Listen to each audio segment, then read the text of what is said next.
Hey everyone, welcome to another episode of Kabuto and Canines. Today we will be talking about the bow, specifically my bows and which ones I have, why I have them, and what I use them for.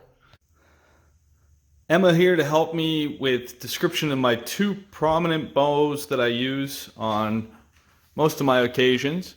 One is this red oak bow here on the left, which is about 3 pounds, 6 feet long, and it tapers from thin to a little bit thicker, about an inch at the tip to maybe an inch and a half in the center.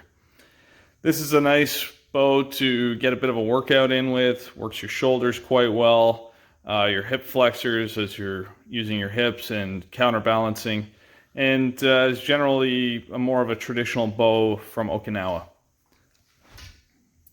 Emma likes that bow. The second bow we have here is the rattan bow. It is a bow that I use frequently for more of a lightweight workout exercise, and it is basically a bamboo styled bow that I use in speed kata, when I'm striking, because it flexes a fair bit if I'm striking a heavy bag. And so it's it's a pretty good tool to use on a day-to-day basis for practicing technique and general combat strikes.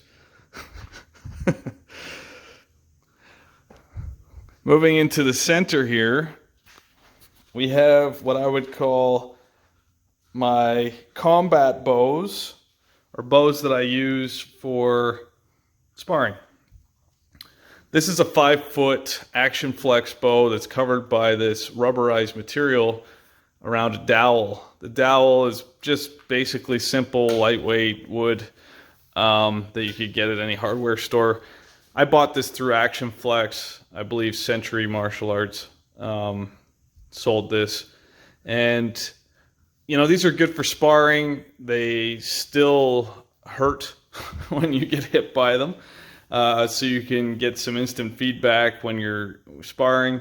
And they can break if you hit them too hard. The dowels aren't very strong, so you still have to do a little bit of hold back when you're fighting with them. Beside it is just a 6-foot long version.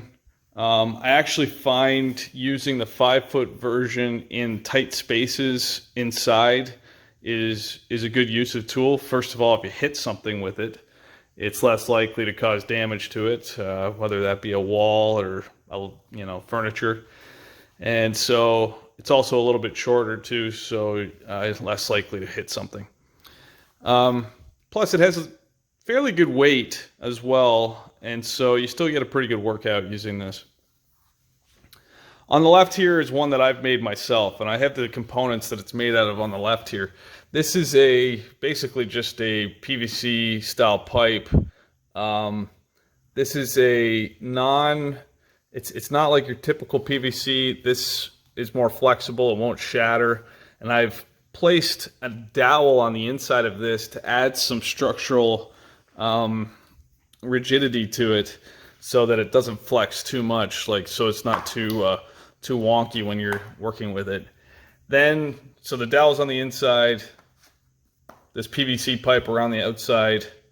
You can see what type of piping here that I've bought for this.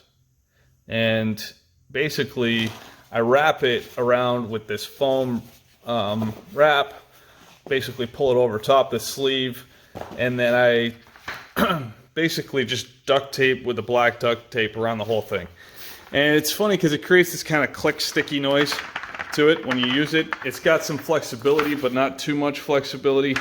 And it's quite thick, so you get a bit of a hand workout when you're working with it. But this thing you can go to town with. It's not going to break.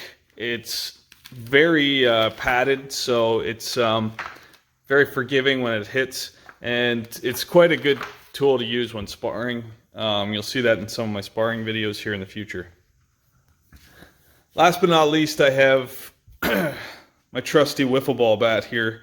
This thing allows me to use in very tight spaces. Basically, any of the techniques that I can do on a bow, I can transfer that pretty effectively to this wiffle ball bat. This is super lightweight, easy to use, not likely to cause damage, and so it's a great tool if you're in a tight space and wanted to practice some basic hand coordination techniques on where to hold the bow. In most cases, you're going to be holding the bow within a hand grip space between this distance anyway. So if you had a movement where you'd be holding, half of the staff, from your hands in the middle to at the rear of the bow, that would be basically like holding this at the back end here and at the front end. And you can still get a general feel for the technique. So these are my bows. I use each one of them in a different way. Emma really likes my red oak bow right now. She's claiming that as her own. And then on the left here, or on the right, I just wanted to show a practical example of something that you could use in your house if you needed to.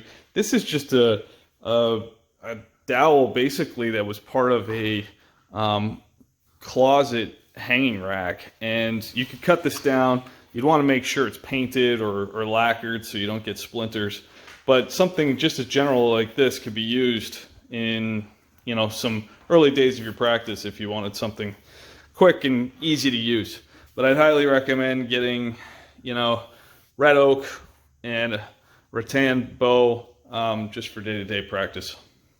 So I hope you enjoyed that video, learning a little bit more about the bows I use.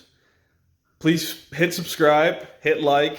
I'll have many more videos to come on basically the weapons I use, but also how to use these weapons, the practical applications of them, combat techniques, and just general Kobudo and canines in the future. So hit like, hit subscribe. We'll see you next time.